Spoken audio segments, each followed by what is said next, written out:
Porque sí, nuestros niños se bautizaron hace un mes. Hoy va a ser ya un mes que se bautizaron los niños. Y a partir de hoy ellos van a empezar a participar de la Cena del Señor. Y dije, voy a enseñar acerca de las ordenanzas de la iglesia, los sacramentos de la iglesia. Amén. Así que la razón por la que decidí hacer esto es para que entendamos el propósito de las ordenanzas de la iglesia del Señor. Amén.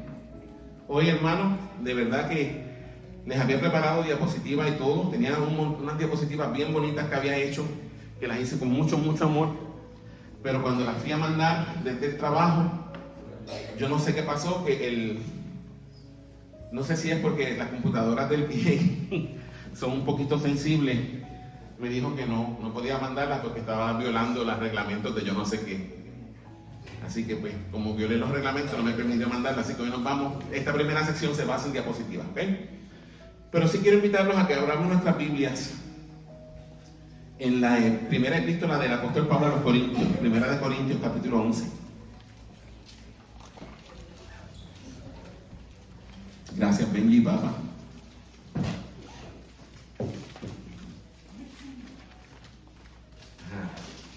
Póngalo aquí.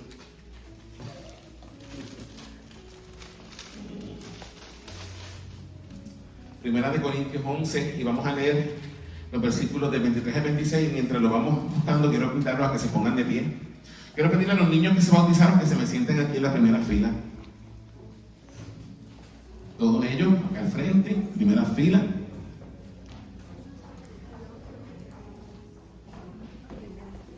Y le voy a pedir a las maestras de ellos que también se sienten acá. 11 versículos del 23 al 26. Echamos un poquito para atrás para no intimidarlos tanto. Primera de Corintios 11, del 23 al 26. Le voy a pedir a los niños que se sienten acá, las maestras también. ¿No? Está Suri, Wendy. Siéntense con sus niños. Son sus maestras. Estás con bebé. Ok. Primera de Corintios 11, de 23 al 26. Puedes quitar la música ya.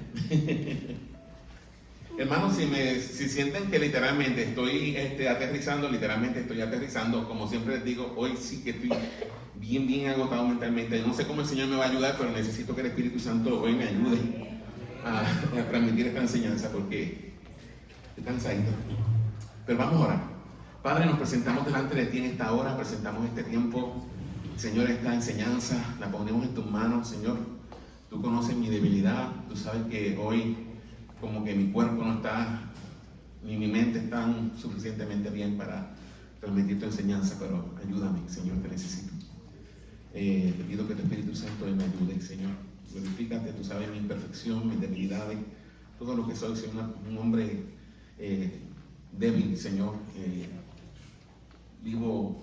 Soy un hombre, como dice el profeta Isaías en Isaías 6, inmundo de labios y habito en medio del pueblo que tiene labios inmundos, Señor, pero en tus manos me pongo, Señor. Santifícanos, Señor, en tu verdad y te diga, glorifícate en todo lo que hagamos en el nombre de Jesús. Amén. Vamos a leer todos juntos. Le voy a pedir a todos que nos pongamos de pie y vamos, los niños también, vamos a leer en reverencia a la palabra del Señor. Primera de Corintios, capítulo 11. Todo el mundo de pie en reverencia a la palabra del Señor y al Señor de la palabra. Primera de Corintios, capítulo 11, versículos del 23 al 26. Y leemos todos juntos esta palabra en el nombre del Padre y del Hijo y del Espíritu Santo. Y dice la palabra del Señor: porque yo recibí del Señor lo que también os he enseñado. El Señor Jesús, la noche que fue entregado, tomó pan, y habiendo dado gracias, lo partió y dijo: tomad, comed, esto es mi cuerpo que por vosotros es partido, haced esto en memoria de mí. Asimismo tomó también la copa después de haber cenado, diciendo: esta copa es el nuevo pacto en mi sangre, haced esto todas las veces que la bebiereis en memoria de mí. Así pues, todas las veces que comiereis este pan y bebiereis esta copa, la muerte del Señor anunciáis hasta que Él venga. Vamos a poner nuestras manos sobre esa escritura, hermano. Padre, en el nombre de Jesús te pedimos que nos hables a través de esta palabra en este día. Glorifícate. Gracias, Padre amado. Tu palabra es viva y eficaz, más cortante que toda espada de dos filos. Ayúdanos, Padre amado, en el nombre de Jesús. Amén y amén. Bueno, y si les quiere sentar acá con los niños, sí. Quiero que las maestras estén con ellos. Podemos sentarnos, amados. El tema de que vamos a estar hablando en esta mañana, esto es el equivalente a la clase bíblica que damos normalmente a las 12:30, es redescubriendo lo santo. Redescubriendo lo santo, la gracia visible de los sacramentos. ¿Ok? Y el propósito de esta clase es llevar a la iglesia, y quiero que, ya que no pude transmitírselo por escrito porque no pude, pero escuchen esto, el propósito de esta clase es el siguiente: es llevar a la iglesia a redescubrir, escucha bien, a redescubrir la importancia y la profundidad espiritual de los sacramentos, comprendiéndolos no como simples símbolos vacíos, sino como signos visibles de la gracia invisible por los cuales Dios fortalece y alimenta la fe de su pueblo. Ok, voy a repetir esto de nuevo. El propósito de hoy es llevar a la iglesia. ¿Y quién es la iglesia? Nosotros somos la iglesia. A redescubrir. ¿Qué significa redescubrir? Algo que antes habíamos descubierto pero que se nos olvidó, ¿verdad? A redescubrir. ¿Qué vamos a redescubrir? La importancia y la profundidad de los sacramentos. ¿Qué son los sacramentos de la iglesia? ¿Cómo nos llamamos los bautistas normalmente? No le decimos sacramento, le decimos ordenanzas, ¿ok? Normalmente los bautistas le decimos ordenanzas, ¿ok? Pero quiero que se vayan familiarizando con ese término. Sacramento es lo mismo que ordenanza. Y vamos a redescubrir la importancia de las ordenanzas y su profundidad espiritual. Y los vamos a comenzar a ver a partir de hoy como algo más que meros símbolos vacíos, sino que los vamos a ver como signos visibles de la gracia invisible por los cuales Dios fortalece y alimenta nuestra fe. Ahora, muchos creyentes, en especial dentro de nuestras iglesias bautistas, en nuestra denominación, hemos reducido los sacramentos u ordenanzas a meros símbolos. Esto es algo que yo me di cuenta cuando llegué aquí a Estados Unidos. Como tendemos a decirnos los sacramentos o las ordenanzas son simplemente símbolos, a veces esa misma fraseología que utilizamos ha hecho que la iglesia le pierda el respeto y le pierda la solemnidad a estas instituciones que dejó el Señor. Y me pasó cuando llegué aquí a la iglesia americana que yo iba, aquí en Nueva Orleans específicamente, cuando dieron la Santa Cena ese domingo, yo vi que la gente estaba sin ninguna reverencia, y a mí eso me chocó. Y yo creo que eso en términos generales pasa mucho, especialmente cuando esos son solamente símbolos y se nos olvida que detrás de eso hay una importancia espiritual. Hermano, yo entiendo que la intención detrás de esto, de que las iglesias bautistas enseñen, son simples símbolos, yo entiendo que la intención detrás de esto no es mala, no ha sido una mala intención. Realmente ha sido el deseo de cuidar a nuestras iglesias de caer en supersticiones y en fetichismo. Porque ustedes saben que, por ejemplo, en la iglesia de Roma, ellos adoran el Santísimo Sacramento. ¿Ok? Yo no sabía eso, pero una vez lo descubrí y dije, mira, esta gente de verdad adora a la hostia que está allá dentro de lo que llaman ellos el Santísimo. Lo adoran. Se llama adoración al Santísimo. Adoran al Sacramento porque ellos creen que literalmente Jesús está ¿dónde? Dentro del Sacramento. ¿Ok? Y yo entiendo que en las iglesias bautistas, nosotros y las iglesias pentecostales, todas las iglesias que vinimos de la Reforma Radical, huyéndole precisamente a ese tipo de superstición y fetichismo, pues dijimos, no, esos son solamente símbolos y ya. Hemos tratado de evitar que la gente, siguiendo el folclore popular o las enseñanzas papistas de la Iglesia Católica Romana, terminen adorando los sacramentos o atribuyéndole algún tipo de poder místico o mágico. En nuestro afán de evitar estas cosas sin darnos cuenta, hemos minimizado tanto el valor de las ordenanzas que las tratamos con ligereza y aún con irreverencia.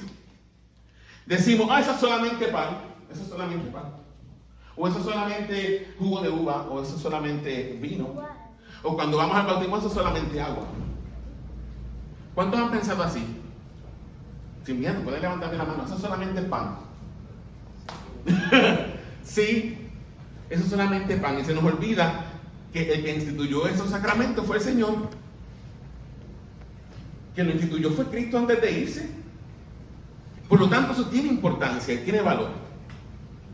Hermano, desde el Antiguo Testamento podemos ver que cuando Dios da un signo, no es solamente un mero signo vacío o un símbolo vacío, es una promesa visible. Acompáñenos un segundo a Génesis 9. Vamos a ver algo allí, Génesis 9, del 8 al 16. Y vamos a ver que Dios da un signo. Da un signo, pero que ese signo tiene un valor espiritual. Génesis 9, del 8 al 16. Génesis es el primer libro de la Biblia. El primer libro de la Biblia. Hoy los niños van a aprender a buscar la Biblia. Génesis 9, del 8 al 16. ¿Lo tienen todo? Mira lo que dice aquí. Para que tengan contexto, aquí acaba Noé de bajarse del arca. ¿Ok? Se salió ya Noé del arca, sacaron a los animales, ya salió el sol, todo está seco. Y mira lo que dice el versículo 8, 9:8 dice, todos juntos, que dice, y habló Dios a Noé y a sus hijos con él, diciendo, mira lo que le dijo el Señor, he aquí que yo establezco mi pacto con vosotros y con vuestros descendientes después de vosotros. Si tiene lápiz, subraye la palabra pacto.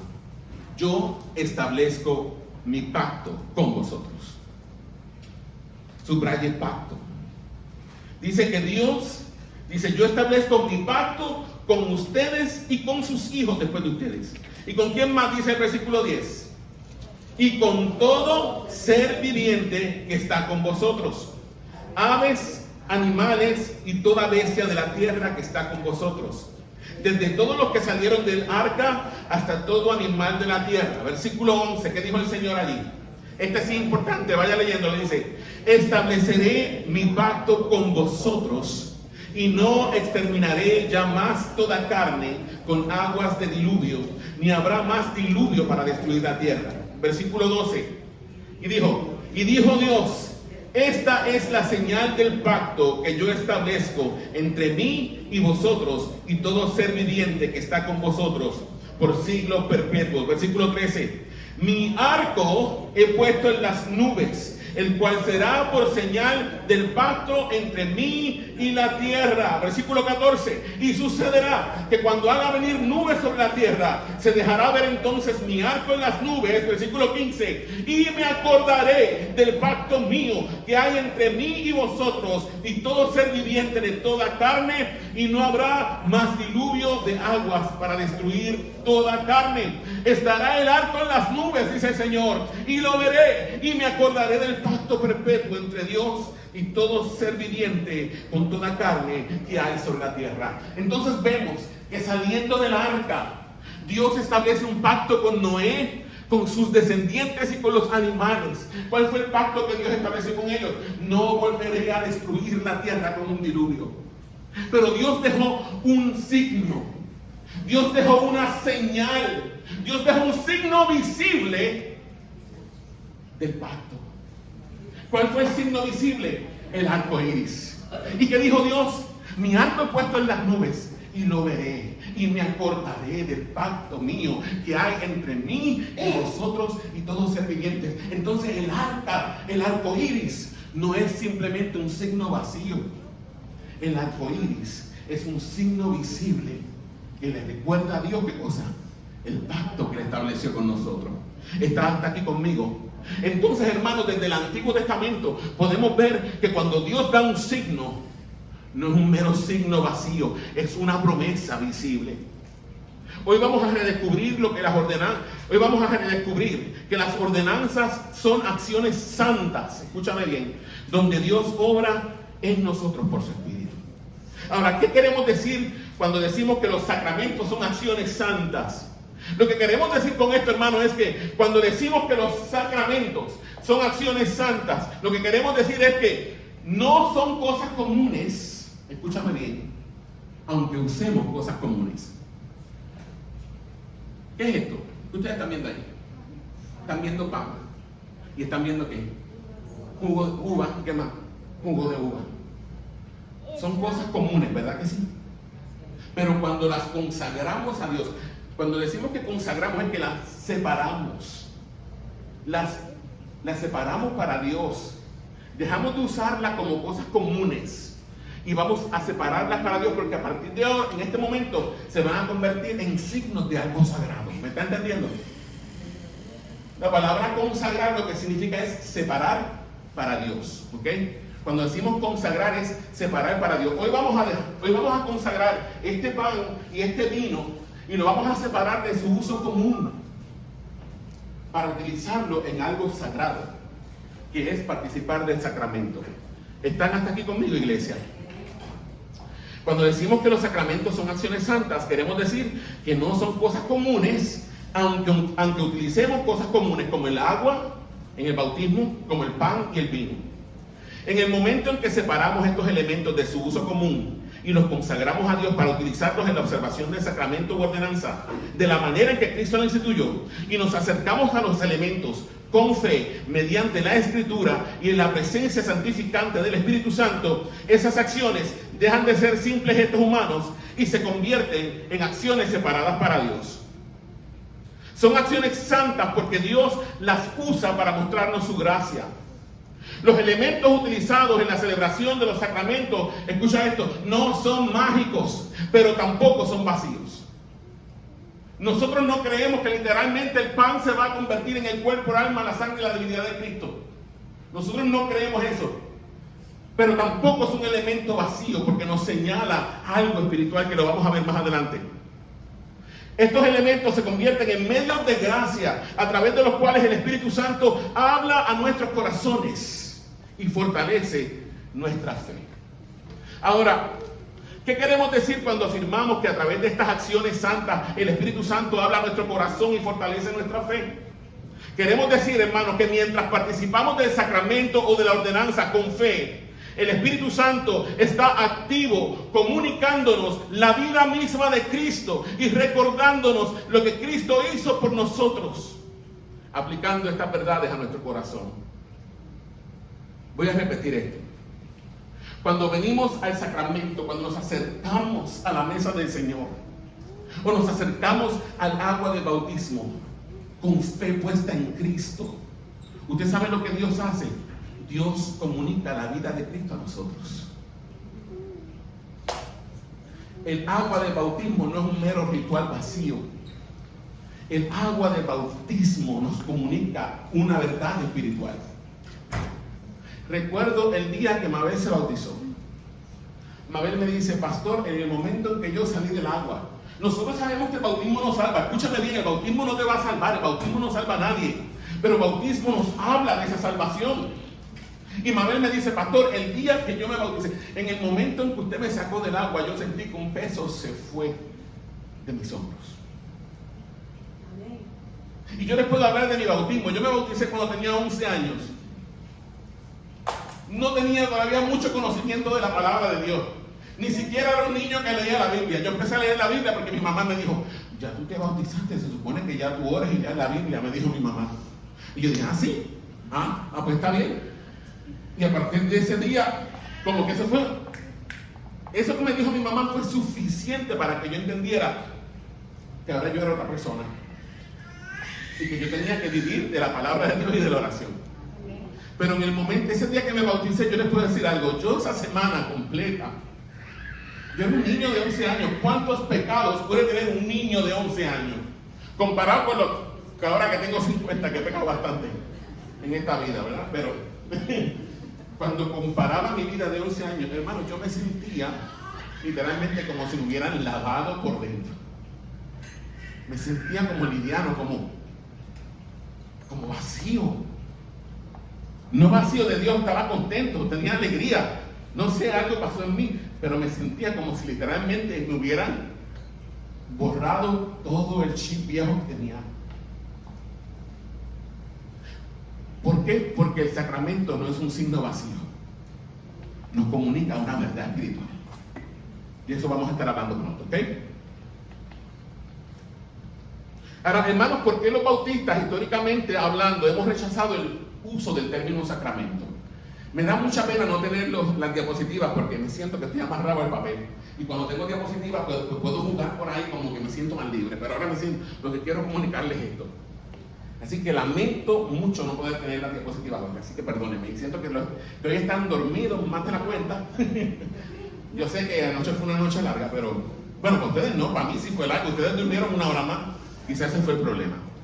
Ahora, ¿por qué los bautistas, históricamente hablando, hemos rechazado el uso del término sacramento? Les voy a decir por qué. Los bautistas hemos sido renuentes a utilizar la palabra sacramento por varias razones. La primera es porque asociamos la palabra sacramento con el catolicismo romano.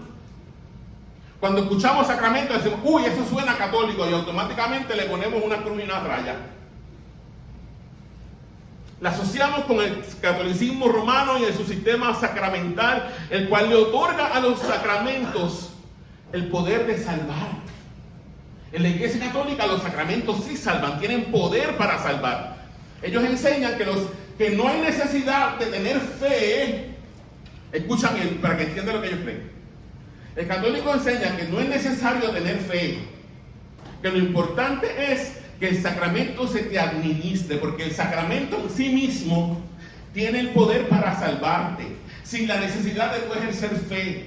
Eso se llama que el sacramento tiene un poder ex opere operato. Quiere decir que él tiene poder en sí mismo para santificar. Nosotros no creemos eso. Nosotros creemos que la salvación viene por gracia mediante la fe en Jesucristo. ¿Ok? Por eso es que nosotros no bautizamos a los niños. El católico sí bautiza al niño, aunque el niño no tiene ninguna fe, porque para ellos, como el sacramento tiene poder en sí mismo, el sacramento automáticamente le confiere al niño, ¿qué cosa? La salvación, el perdón de sus pecados y el nuevo nacimiento. Otros que dicen que la salvación es por fe, dicen, no, el Señor salva al niño a través del bautismo por la fe de los padres o por la fe de los padrinos. Entonces es como si la fe de los padres o de los padrinos se le transfiriera al niño, pero eso, por la Biblia sabemos que eso no es así. La Biblia llama a toda persona a ejercer una fe personal en Cristo para la salvación. ¿Me está entendiendo? Y por eso nosotros nos bautizamos después de creer. Porque el Señor en Marcos 16 dice, el que creyere primeramente y fuere bautizado será salvo. Cuando el Señor a través de Pedro le dice a los judíos en Hechos 2, que ellos se dan cuenta de que, caramba, matamos al Señor, al Hijo de Dios, lo matamos. Y dicen, ay, ¿qué hacemos ahora? Le dicen ellos a Pedro, varones hermanos, ¿qué hacemos? Pedro, ¿qué les dijo? Arrepiéntanse de sus pecados. Y después que se arrepientan, bautícense en el nombre del Señor Jesús para el perdón de sus pecados. Y recibiréis el don del Espíritu Santo. Entonces, para nosotros los sacramentos nos salvan. ¿Ok? Y eso lo tenemos muy claro. Por eso preferimos usar el término ordenanza, porque creemos que estos sacramentos o ordenanzas fueron instituidos ¿por quién? Por el propio Señor Jesús, ¿antes de qué? De irse de la tierra, ¿verdad? Pero hoy yo quiero mostrarles, escúchenme bien, ¿por qué no debemos tener miedo de utilizar palabras como sacramento? No tienes que tener miedo de usarlas. Ni términos como católico, tampoco tienes que tener miedo de usar la palabra católico. Si usted es salvo por gracia a través de la fe, yo quiero que usted sepa algo. Usted es católico. Pastor, ¿cómo va a ser que soy católico? Sí, porque usted sabe lo que significa la palabra católico. Significa universal. Lo que pasa es que el catolicismo romano secuestró ese término para ellos. Lo secuestraron.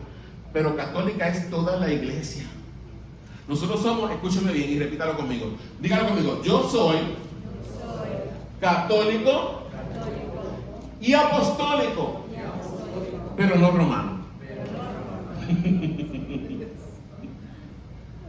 Somos católicos y apostólicos. ¿Por qué somos católicos? Porque nuestra fe es universal.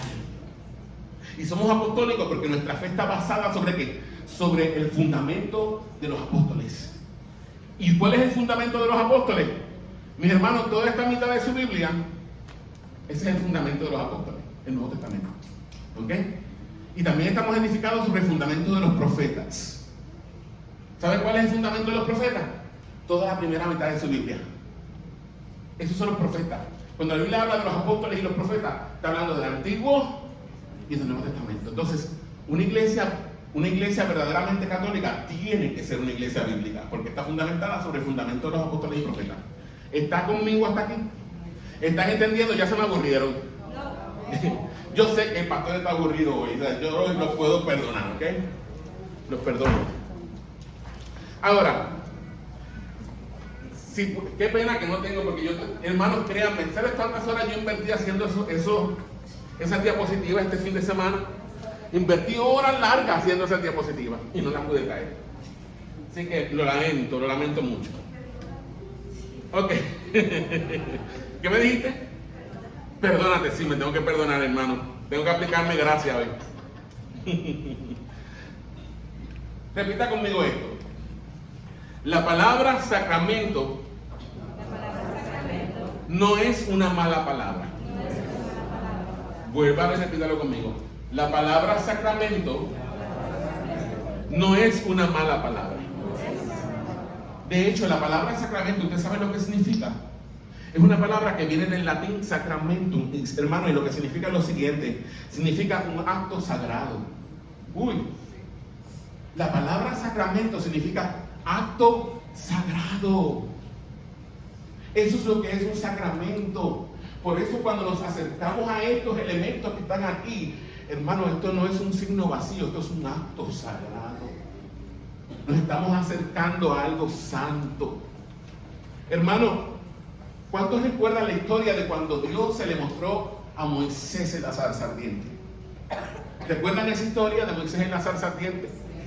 Cuando Moisés vio la zarza ardiendo, se acercó a ella y Dios le habló desde la zarza y que le dijo: quita el calzado de tu pie, porque el lugar que pisas santo es.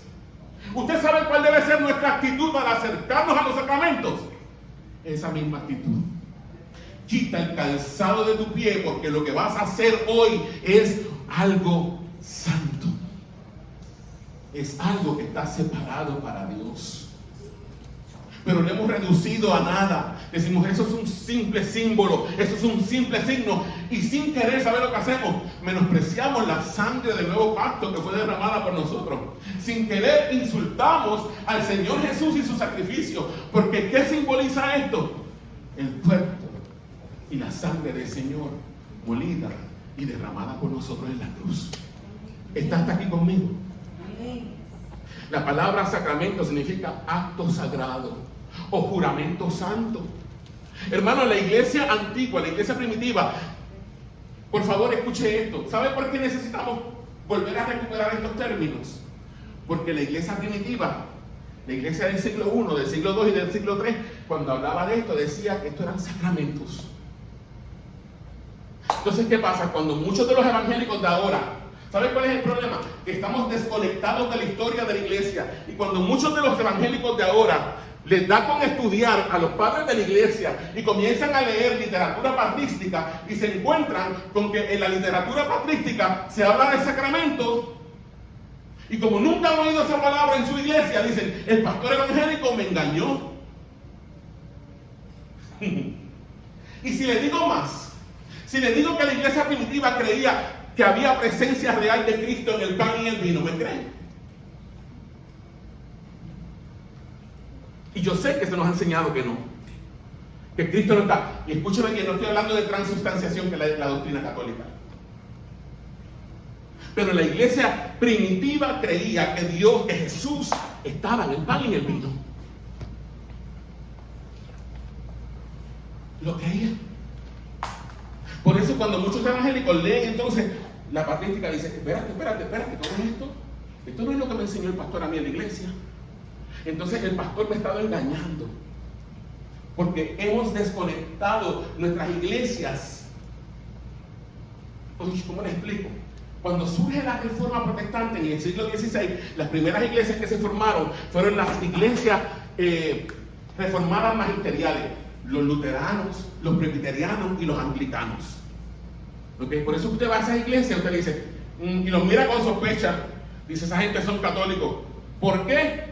Porque conservan mucha catolicidad. Dice, esos son católicos, y le hace la cruz del ego. Porque como ve el rito, y ellos hablan de sacramento, dicen, Yo soy católico, ¿no? Nuestra iglesia, la iglesia bautista, surge en la tercera ola de la reforma, que se llama la reforma radical.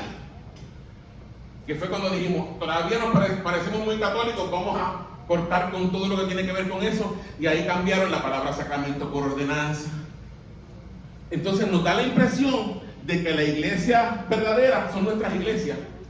Y es como si nos hubiéramos desconectado de 17 siglos de historia de la iglesia. 17 siglos de historia de la iglesia. Hermano, y la fe suya no nació ayer. Nuestra fe no nació en el siglo XVII. Nuestra fe nació en el siglo I. ¿Okay? Nosotros somos parte del mismo tronco. ¿Usted sabe cuál es el tronco? La iglesia primitiva.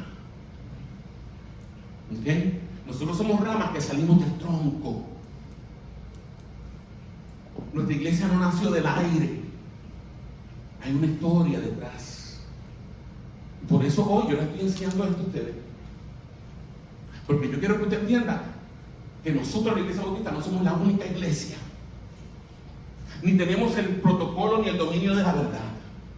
Nosotros somos parte de la catolicidad de la iglesia, de la universalidad de la iglesia. ¿Me está siguiendo o ya se perdieron?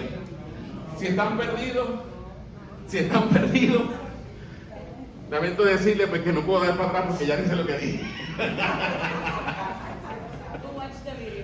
Después vean el video. Hermano, la historia protestante es bien rica. La historia protestante de la reforma magisterial de Lutero, de Calvino, de Knox, esta gente eran sacerdotes, ellos salieron de la iglesia católica, pero redescubrieron las doctrinas de la gracia. Y una de las confesiones de fe más antiguas del protestantismo es la confesión de fe de Bélgica. Esa confesión de fe es del año, si no me equivoco, 1540 y algo, no me acuerdo ahora mismo. No la tengo, tenía esa información en la diapositiva, no la tengo aquí en el papel, lamentablemente. Pero la confesión de fe de Bélgica, y perdónenme que agarre los papeles, pero que ya me siento, necesito caminar. Necesito caminar porque ya necesito despertar. Escucha esto, mira lo que dice el artículo 33 de la confesión de fe de Bélgica, dice... Esto lo tuve que simplificar, hermano, porque si usted la busca en internet es bastante complicada. Pero mire lo que dice en esencia, dice, Dios sabe que somos, escúchame bien, Dios sabe que somos lentos o torpes para entender verdades espirituales profundas. Escucha, Dios sabe que usted y yo somos lentos y somos torpes para entender verdades espirituales profundas. Él sabe que somos olvidadizos por naturaleza. Él sabe que muchas veces necesitamos de cosas concretas o tangibles, cosas que podamos tocar para poder entender conceptos espirituales abstractos. Hermanos, Dios lo sabe porque Dios nos hizo. Y hemos aprendido que somos seres neuropsicosomáticos. Estamos conectados, somos una unidad conectada. Usted no puede separar su espíritu de su cuerpo, ni su alma de su cuerpo. O sea que para poder usted entender cosas espirituales, muchas veces Dios usa métodos que usted puede tocar, que puede mirar y que puede gustar. Neuropsicosomáticos. Espíritu, alma, cuerpo. Ok. Él sabe que muchas veces necesitamos de cosas concretas para poder entender conceptos espirituales abstractos. Es por esto, escúchame bien, esto lo dice la Confesión Bélgica. Dice, es por esto que en su amor y paciencia Dios nos dejó los sacramentos u ordenanzas como señales visibles de verdades espirituales invisibles. Como Dios sabe que usted y yo somos torpes, somos lentos, Dios dijo, estas verdades espirituales se las voy a dejar de manera visible, que ellos puedan mirar, que ellos puedan tocar con sus manos, que ellos puedan probar con su boca. Y por eso Dios, mire qué Dios tan humilde. Fíjense que no nos dejó unos rituales complicadísimos. No, ¿sabe lo que nos dejó como símbolo? Nos dejó pan y vino. Cosas comunes, cosas que la gente de antes tenía en su casa. ¿Quién no tenía pan y quién no tenía vino en el siglo I?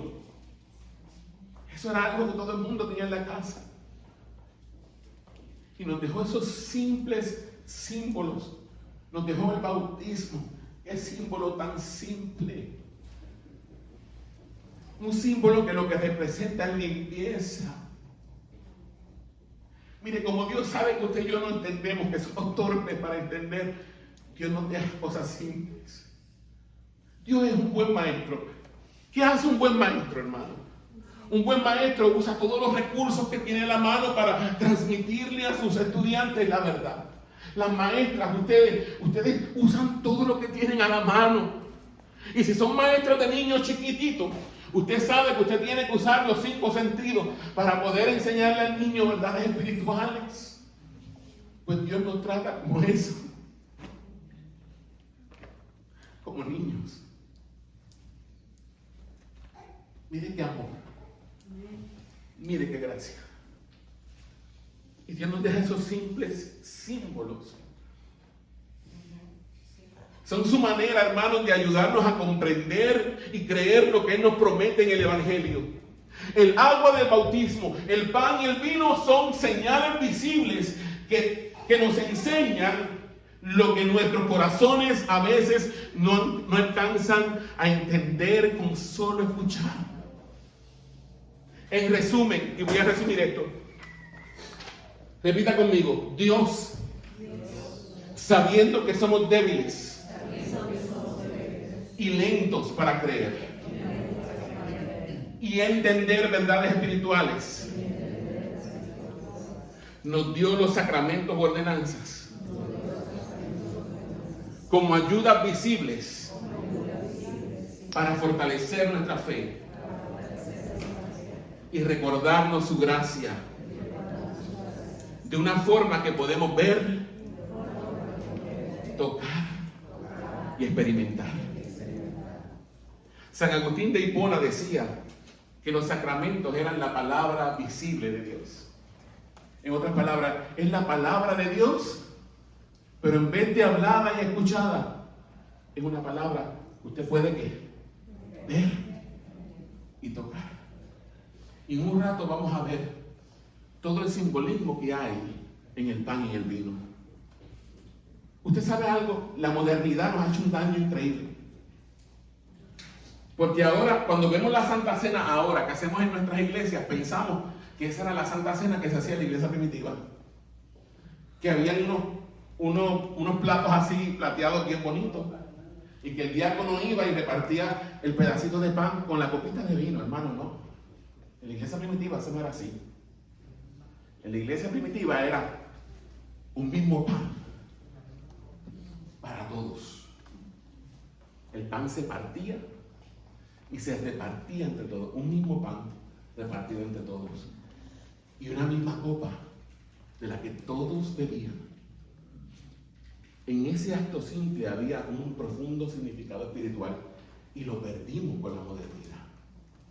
No le estoy diciendo que de ahora en adelante nosotros vamos a hacer eso aquí en la iglesia y todo el mundo va a beber de la misma copa, porque ustedes son muy fifiris.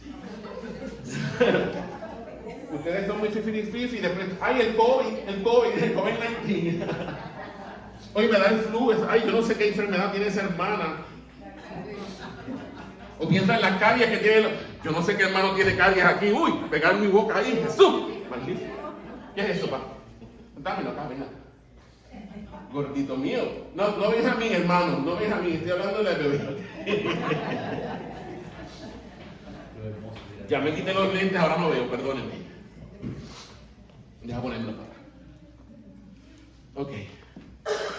Entonces, como dice San Agustín, hermanos, el sacramento es la palabra visible de Dios. Yo quiero que entiendan algo, y ahora sí, ya estoy terminando esta primera sección. La segunda serie diapositiva, sé que ya me voy a sentir más libre. Hermanos, los reformadores, escucha bien esto, los reformadores no rechazaron el término sacramento, nunca. Ni Lutero, ni Calvino, ni Knox, ni ninguno de ellos. Lo que sí rechazaron fueron los abusos que se habían desarrollado en torno a la palabra sacramento durante la Edad Media, dentro del sistema religioso medieval, dentro del catolicismo. Como por ejemplo, ¿qué rechazaron los reformadores? Creer que los sacramentos actuaban automáticamente sin necesidad de ejercer fe personal en Jesucristo y en su obra a favor nuestro. Eso sí lo rechazaron los reformadores. Número 2, ellos rechazaron agregar sacramentos que no fueron directamente ordenados por Cristo. En la Biblia solamente, bíblicamente hablando, hay solamente 2 sacramentos. ¿Cuántos sacramentos tiene la Iglesia Católica? Los que saben. 7. ¿Quiere decir que se inventaron cuántos sacramentos? 5. Eso sí lo rechazaron los reformadores.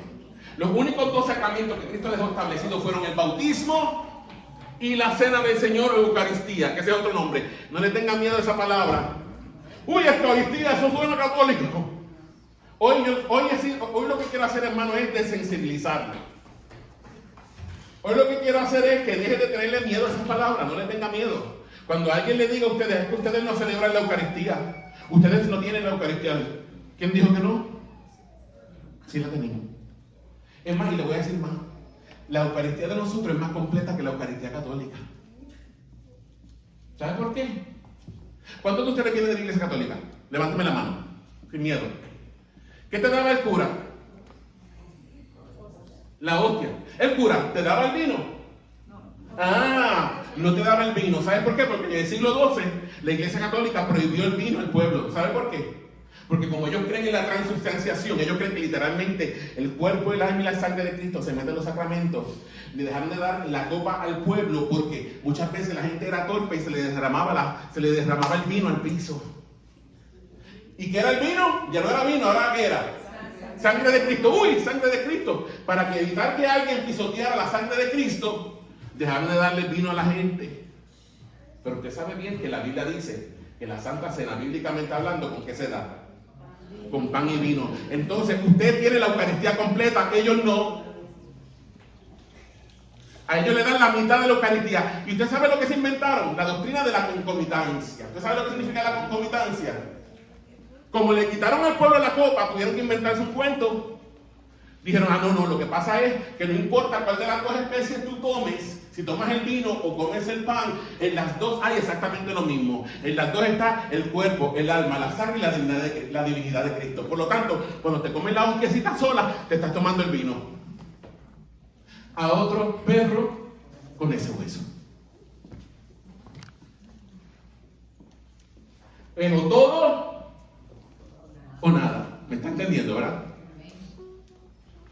Entonces sí, los reformadores rechazaron no el uso de la palabra sacramento, rechazaron el creer que los sacramentos pueden salvar en sí mismos, rechazaron que los católicos le agregaron 5 sacramentos más, que son la ordenación de sacerdote, la confesión auricular de pecados, que tienes que ir donde un cura literalmente y confesarle tus pecados, que estoy seguro que ninguno de ustedes que estuvo en la Iglesia Católica le confesaron todos sus pecados al cura.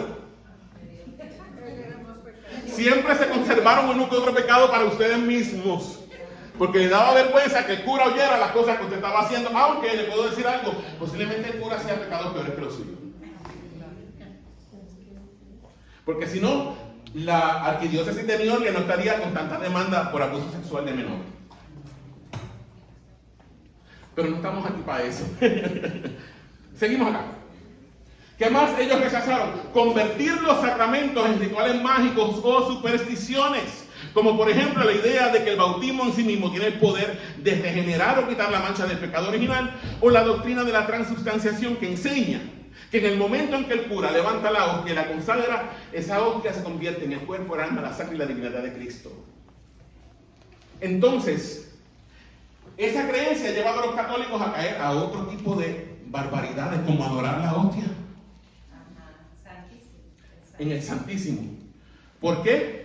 No es que es una doctrina, o sea, es una doctrina falsa, pero es una doctrina que va acorde a su enseñanza. Porque si esa galleta que está allí es Cristo, entonces esa galleta es digna ¿de qué? De adoración. ¿Ve cómo es una, cómo se dice eso? Cuando es una respuesta lógica a la propia doctrina. O sea, un error doctrinal nos lleva a ¿qué? A otro peor, a otro error doctrinal peor. ¿Ok? Y por último, también los reformadores rechazaron utilizar los sacramentos, escucha esto, como medios para controlar espiritualmente a los creyentes. ¿Por qué? Porque en el catolicismo romano el sacerdote es absolutamente necesario. Porque todas las gracias vienen a través del sacerdote. Si no hay sacerdote, no hay iglesia católica. Porque el que consagra la hostia, ¿quién es? El sacerdote, porque sus manos son consagradas. ¿Ok? Mientras que la iglesia protestante enseña, ¿qué cosa? Que todos nosotros somos, ¿qué? Sacerdotes del Dios Altísimo. Por lo tanto, todos nosotros somos consagrados. Somos sacerdotes del Dios Altísimo. ¿Ok? Ya estoy terminando. Entonces, hermanos, con esto, esta primera parte está por terminar. No temamos utilizar nomenclaturas que la Iglesia universalmente ha utilizado por pensar que suenan demasiado católicas. No debemos temer el uso de palabras que expresen verdades bíblicas. La palabra sacramento no le pertenece a Roma, le pertenece a la Iglesia de Cristo. ¿Ok? Escúcheme bien. La palabra sacramento u ordenanza, la que usted quiera usar, siéntase cómodo usándola. Pero no le tengan miedo a la otra. La palabra sacramento no le pertenece a Roma, le pertenece a la iglesia. Número 3, el protestantismo. Escucha bien esto. El protestantismo fue el retorno a la verdadera catolicidad. ¿Cómo, pastor? No fue que nos separamos de la iglesia católica, no. El protestantismo fue el retorno a la verdadera catolicidad. ¿Pero cómo va a ser, pastor? Sí, ya mismo te voy a explicar por qué. Fue el retorno a la verdadera catolicidad porque es una catolicidad depurada. Depurada de los excesos. Depurada de las deformaciones doctrinales adoptadas durante la Edad Media. Es una catolicidad que regresó ¿a dónde? ¿A dónde regresó? A la Escritura. Por último, y ya termino esta primera parte. Esta es la aplicación. Léalo conmigo. Cuando recuperamos el lenguaje de la fe histórica, no perdemos nuestra identidad bautista. Al contrario, la profundizamos. ¿Y por qué la profundizamos? Porque ya no somos una iglesia desconectada que surgió en el siglo XVI, sino una iglesia que tiene sus raíces ¿dónde? En la misma historia de la iglesia. ¿Está entendiendo conmigo? La profundizamos. Ahora siga conmigo. Porque al hablar como la iglesia ha hablado, nos reencontramos con nuestras raíces. Y recordamos, escuche esto, que ser bautistas también es ser verdaderamente católicos. Y ahí salieron 2 o 3 con una pulsada. ¿Qué pasó? Ser bautista es ser verdaderamente católico. Porque somos parte de la Iglesia Universal de Cristo. Dígalo conmigo, porque somos parte de la Iglesia Universal de Jesucristo. Dime, Julieta. Por ahí uno dicen ellos hermanos separados. No, separados no estamos bien cimentados en la roca que escribo. Con esto se acaba la primera parte. Vamos a orar y presentar esta parte al Señor. Y vamos entonces a presentar las visitas. Padre, gracias te damos por este tiempo que nos has permitido estudiar esta palabra. Sabes que se me ha hecho bastante difícil hoy enseñarla por varias razones. Primero porque es un tema fuerte, quizás, porque me estoy atreviendo a tocar temas que quizás otra gente no se atreve a tocar, pero me estoy atreviendo a tocarlo. Tú sabes que yo soy un poquito atrevido. Señor, y también por el cansancio que tengo y porque me faltaron mis diapositivas, todo eso, sabes que me afectó, sinceramente. Señor, tenía algo mejor preparado, pero no pude darlo. Pero te pido, Padre amado, que así, a pesar de todo esto, tu palabra hoy pueda entrar en nuestros corazones y ser atesorada. Padre, que entendamos que Padre amado, que los sacramentos no son simplemente signos vacíos, sino que están cargados de un significado espiritual profundo. En el nombre de Jesús te damos toda gloria y toda honra, Padre. Amén y amén. Vamos entonces a presentar las visitas en medio nuestro. En mi lado izquierdo todos somos de la casa. En el medio tenemos una nena que te visita. ¿Cómo es que te llamas, hija del alma? Sin miedo al éxito, dilo tú, que me comieron la lengua a los ratones. Bridget. Vamos a dar un aplauso al Señor por Bridget.